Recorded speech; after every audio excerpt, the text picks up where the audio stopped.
Hello students, welcome to our online study YouTube channel. Now in this video we will continue our first lesson Living World and Classification. In the part 1 we discuss about biodiversity and need of classification, and in the second part we discuss Kingdom Monera, Kingdom Protista and Kingdom Fungi. Now in this third part we are going to discuss about classification of microbes. Okay. अगर आपने पहले दो part नहीं देखे हैं तो आप वो पार्ट पहले देख लो, डिस्क्रिप्शन में उसकी लिंक दी है, फिर आगे थर्ड पार्ट कंटिन्यू करना है. ओके, तो फर्स्ट अभी हम क्लासिफिकेशन ऑफ माइक्रोब स्टडी करेंगे. तो माइक्रोब जो है उनको हमने प्रोकैरियोट्स एंड यूकैरियोट्स ऐसे दो पार्ट्स में क्लासिफाइड किया, डिवाइड किया. ठीक है, तो अभी प्रोकैरियोट्स मतलब क्या कि जिसमें यूनिसेल्युलर ऑर्गेनिजम्स होते हैं, जो सिंगल सेल्ड ऑर्गेनिजम्स है उनको हमने क्लासिफाई किया. एंड यूकैरियोट्स में ऐसे ऑर्गेनिजम्स है जो यूनिसेल्युलर भी है और मल्टीसेल्युलर भी है. यूनिसेल्युलर होते हुए उनमें एक डेवलप्ड सेल प्रेजेंट है, इसलिए हमने इनको दो पार्ट में क्लासिफाई किया. तो फर्स्ट है आपका प्रोकैरियोट्स एंड सेकंड है यूकैरियोट्स. ओके, अभी प्रोकैरियोट्स में जो सिंगल सेल है यूनिसेल्युलर ऑर्गेनिजम्स है वो आते हैं बैक्टीरिया. तो अभी हम यहाँ पर कैरेक्टरिस्टिक्स स्टडी करेंगे बैक्टीरियाज की. देन यूकैरियोट्स में प्रोटिस्टा, फंगी एंड अल्गी, ये तीन फिर से अलग क्लासिफिकेशन हम स्टडी करेंगे. अभी आपको यहाँ पर एक रेफरेंस दिया है साइज के लिए. जो माइक्रोब्स होते हैं वो बहुत ही स्मॉल होते हैं, इतने स्मॉल होते हैं कि हमें उनको देखने के लिए माइक्रोस्कोप यूज करना पड़ता है, कंपाउंड माइक्रोस्कोप यूज करना पड़ता है. तो और वायरस देखने के लिए हमें इलेक्ट्रॉन माइक्रोस्कोप यूज करना पड़ता है. तो अभी यहाँ पर आपको रेफरेंस दिया है, मतलब ये जो है आइडियल रिलेशन है 1 metre is equal to 10⁶ micrometre. मतलब अगर आपको कोई बैक्टीरिया है या फिर फंगी है, अल्गी है, उसकी साइज अगर आपको दी है फॉर एग्जाम्पल 36 माइक्रोमीटर, तो 36 माइक्रोमीटर मतलब क्या कि 36 इंटू 10⁻⁻⁶ मीटर. मतलब अभी यहाँ पर जो 1 metre is equal to 10⁶ micrometre दिया है, इसका मीनिंग ये होता है कि वो जो साइज है 1 मीटर का 1 मिलियंथ पार्ट है. ठीक है, 1 मीटर का 1 मिलियंथ पार्ट है.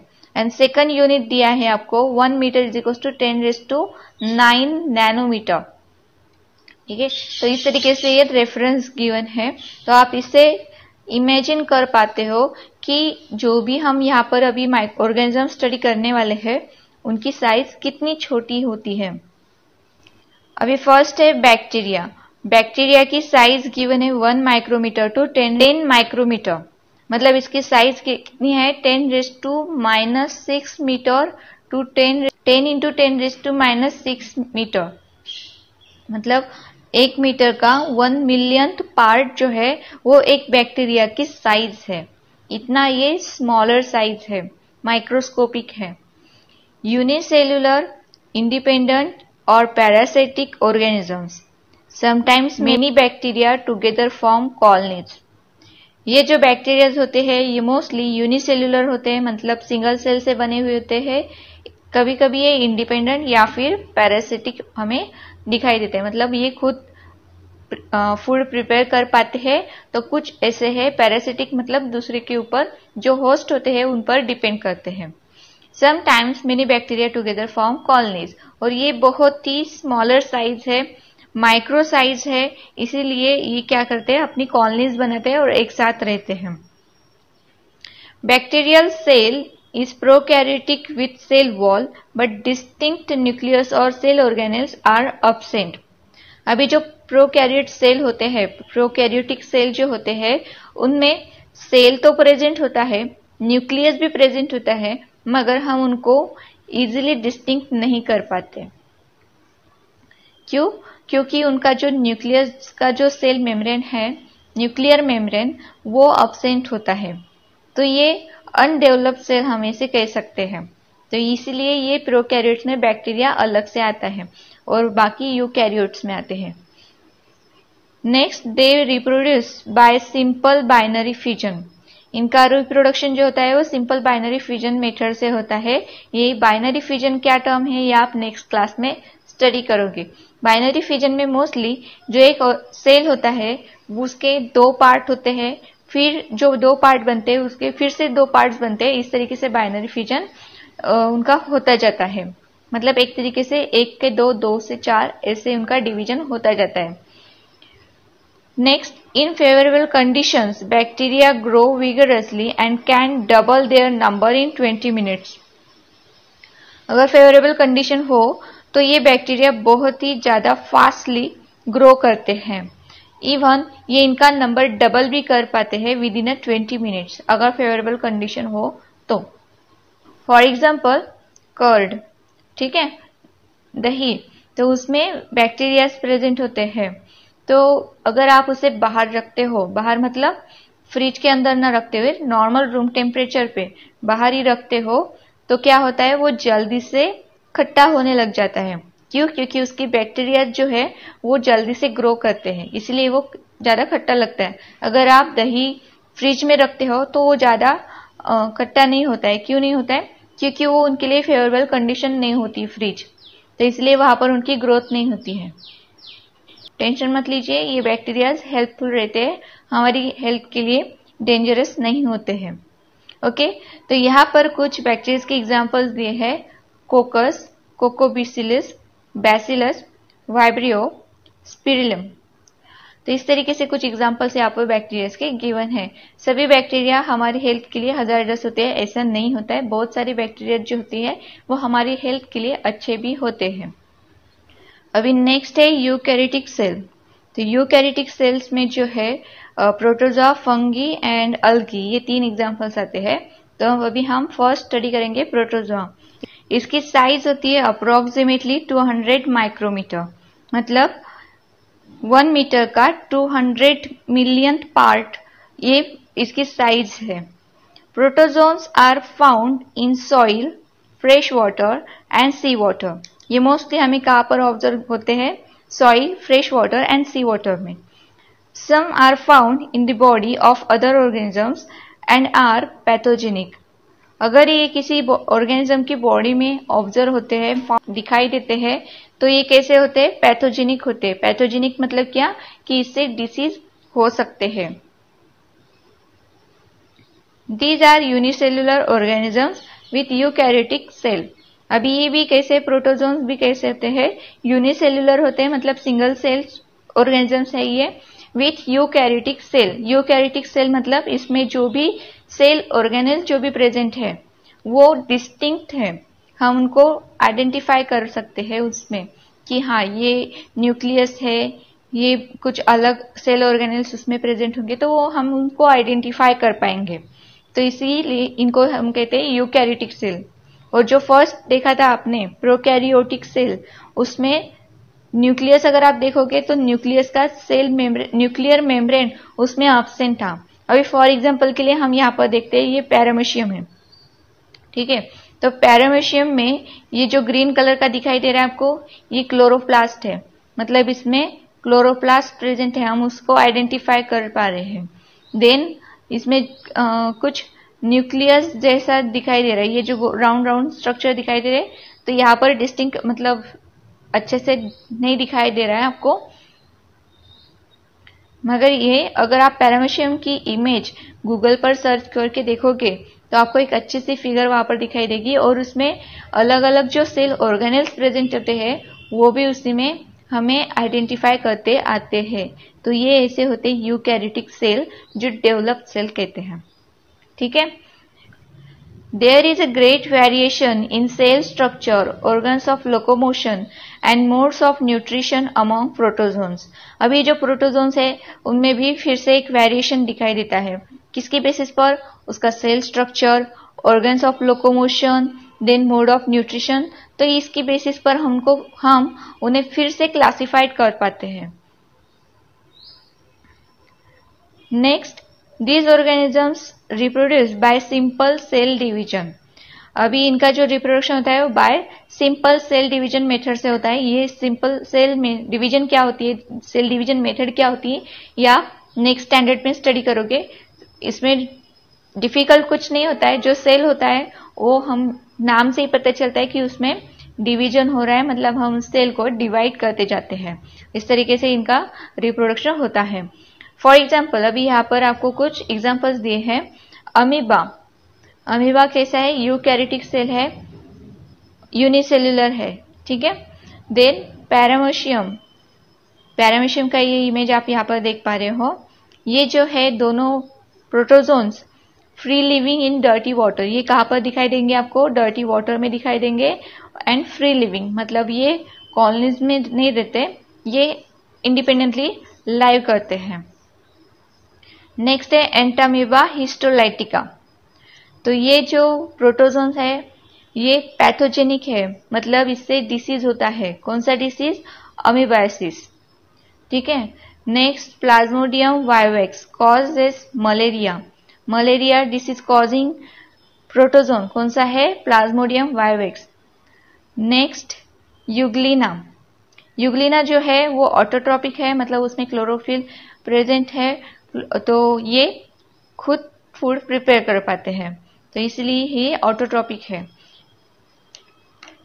अभी यहाँ पर ये जो एग्जांपल्स आपको गिवन है ये याद रखो, क्योंकि ये एमसीक्यू टाइप अगर आपको क्वेश्चंस पूछे जाते हैं तो इसमें चांसेस होते हैं कि ये क्वेश्चन जरूर पूछा जा सकता है। तो मलेरिया कॉजिंग बैक्टीरिया या प्रोटोजोन कौन सा है? Plasmodium vivax. Amoebiasis causing protozoan कौन सा है? एंटामीबा हिस्टोलाइटिका, ठीक है। अगर आपको पूछा जाएगा अमीबा कहाँ पर फाउंड होते हैं तो फ्री इन डर्टी वाटर, इस तरीके से आप उसके आंसर कर पाते हो। Next fungi, fungi size approximately 10 micrometer to 100 micrometre, इसकी साइज होती है 10 micrometer to 100 micrometre. These are found on decaying organic matter and dead bodies of plants and animals. जो फंगीज होते हैं जैसे आप पिक्चर में देख पा रहे हो, ये फंगी का इमेज है, तो ये डेड बॉडीज जो होते हैं उनके ऊपर ग्रो करते हैं। These are eukaryotic organisms, some are unicellular and others are visible with naked eyes. तो आप इस पिक्चर में जो फंगी देख रहे हो ये आप आपके सराउंडिंग में भी देखे होंगे बहुत बार, ठीक है। और कुछ फंगी जो होते हैं वो यूनिसेल्युलर होते हैं जो आपको खुली आंखों से नहीं दिखाई देंगे, उनके लिए हमें क्या यूज करना पड़ेगा? Microscope. Some fungi are saprotrophic, saprotrophic मतलब they absorb their food from decaying organic matter.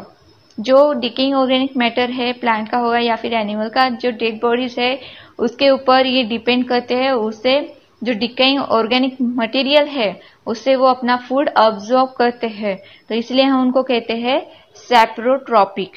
They reproduce sexually and asexually by cell division और बाय बडिंग। तो ये जो फंगीज होते हैं इनका रिप्रोडक्शन एक तो सेक्सुअली या असेक्सुअली होता है, या फिर बाय सेल डिवीजन मेथड और बाय बडिंग मेथड। तो इस तरीके से 4 टाइप से इनका रिप्रोडक्शन सिस्टम के लिए, एक sexually, second asexually, third cell division and fourth one by budding method, ठीक है। ये 4 मेथड्स हैं। फॉर एग्जांपल बेकर्स ईस्ट, जो आप केक वगैरह प्रिपेयर करते हो, बेक करते हो, तो आप उसमें जो ईस्ट डालते हो तो ये भी फंगी का ही टाइप है, तो baker yeast. Second candida mushroom, okay. Next algae, size approximately 10 micrometer to 100 micrometer, इनकी साइज होती है 10 micrometer to 100 micrometer. They are aquatic, algae जो होते हैं वो मोस्टली एक्वेटिक होते हैं, जैसे आप इस पिक्चर में देख पा रहे हो। ये हमें रिवर में या फिर जो रुका हुआ पानी रहता है वहां पर हमें ये ऑब्जर्व होते हैं। Eukaryotic, unicellular, autotrophic organisms. ये कैसे है?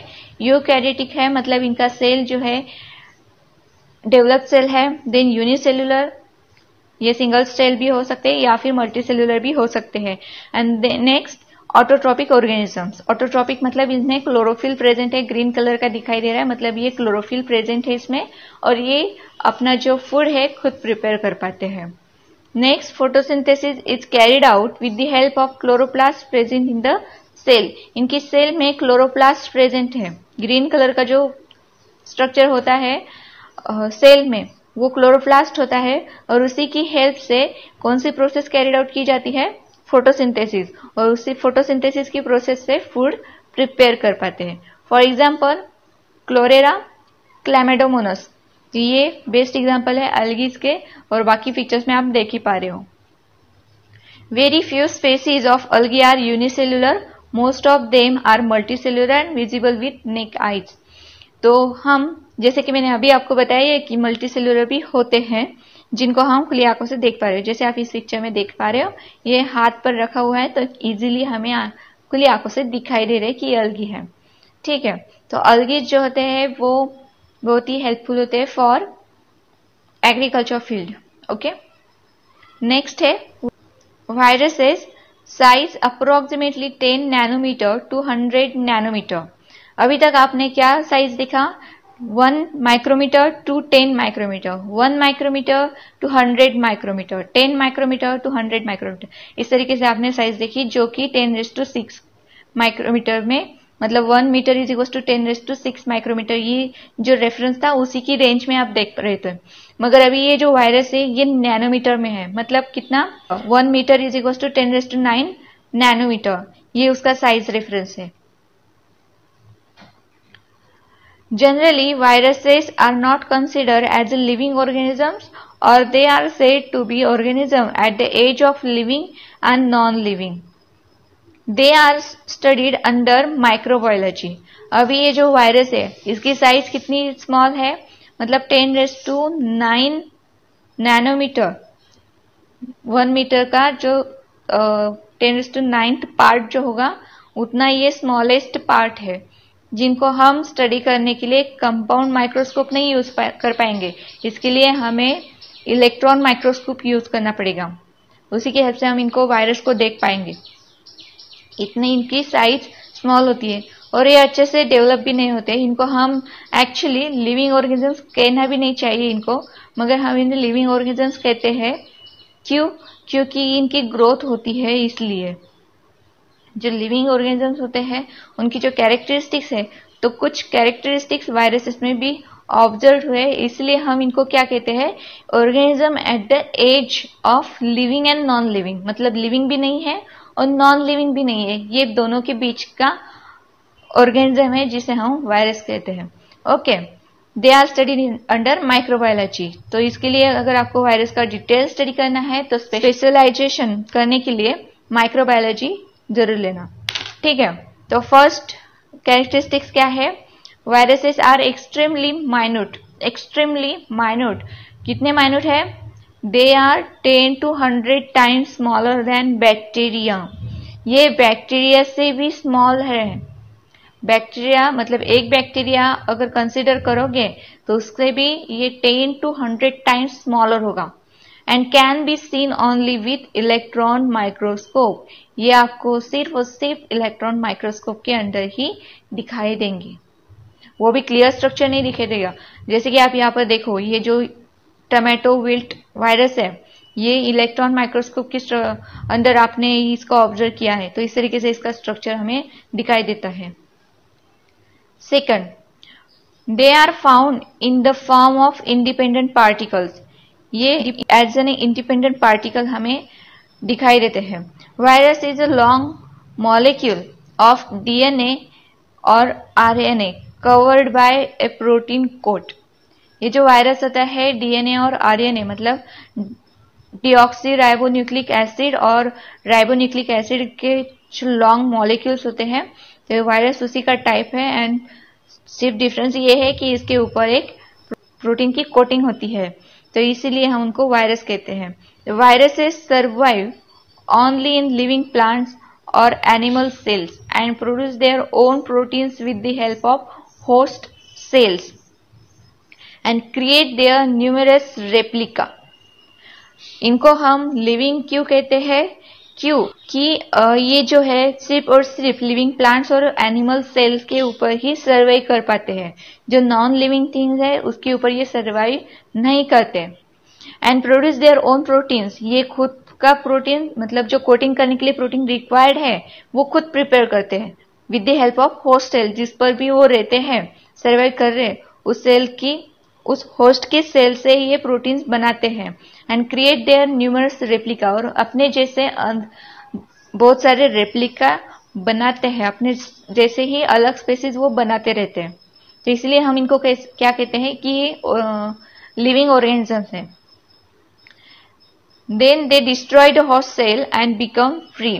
This free virus again infect new cell. जैसे ही वो जो होस्ट सेल है उसे हेल्प लेते हैं प्रोटीन बनाने के लिए, और जैसे ही उसका काम फिनिश हो जाता है उसे वो डिस्ट्रॉय कर देते हैं और फ्री हो जाते हैं उससे। फिर से अलग न्यू सेल, वो होस्ट सेल वो पकड़ते हैं, उस पर सर्वाइव करते हैं, उसकी हेल्प से प्रोटीन कोट बनाते हैं एंड फिर से उसे डिस्ट्रॉय करते हैं और खुद के रेप्लिकेट्स बनाते रहते हैं। इस तरीके से ये वायरस का काम होता है, इसलिए हम उनको लिविंग ऑर्गेनिजम्स भी कहते हैं। तो जैसे कि अभी ये कोरोना पैंडेमिक चल रही है, तो जो कोरोना वायरस है, तो जैसे कि हमें बताया जाता है कि डिस्टेंस रखो, तो क्यों डिस्टेंस रखना चाहिए? क्योंकि वन लिविंग जो बॉडी है, लिविंग थिंग है, उसके छींकने के बाद सामने अगर कोई पर्सन खड़ा है तो वो क्या है? लिविंग थिंग है ना, वो भी लिविंग थिंग है, तो ये सर्वाइव कर पाता है। अगर आप मास्क यूज करोगे तो मास्क क्या है? कपड़े से बना हुआ है, नॉन लिविंग थिंग है। अगर आप छींकते हो रुमाल पर या फिर वो मास्क जो हो गया वो उसमें, तो वो उसी पे उस सरफेस के ऊपर उनकी डेथ हो जाएगी, वो ज्यादा स्प्रेड नहीं हो पाएंगे। तो यही एक मेन कैरेक्टरिस्टिक है वायरस की कि ये सिर्फ जो living plant and animal cells है उसी के ऊपर सर्वाइव करते हैं, नॉन लिविंग थिंग्स के ऊपर ये सर्वाइव नहीं कर पाते। तो इसीलिए अब जब भी बाहर जाओगे तो मास्क वेयर जरूर करना। Next characteristics, viruses causes many diseases to plants and animals. जैसे कि आपको पता ही होगा अभी कि वायरस कितने हार्मफुल होते हैं फॉर लिविंग ऑर्गेनिजम्स, प्लांट्स हो या फिर एनिमल्स हो, कोई भी हो, लिविंग थिंग्स हैं। तो ये वायरस सिर्फ और सिर्फ क्या काम करते हैं? डिसीज कॉजिंग ही होते हैं। जैसे कि अभी आप इस पिक्चर में देख पा रहे हैं, ये टोमेटो विल्ट वायरस है। तो ये टोमेटो प्लांट के ऊपर अगर सर्वाइव करते हैं तो वो जो टोमेटो प्लांट है वो पूरा डिस्ट्रॉय कर देते हैं।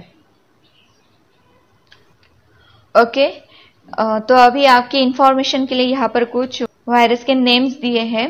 Do you know? Human polio virus, influenza virus, HIV, AIDS virus etcetera.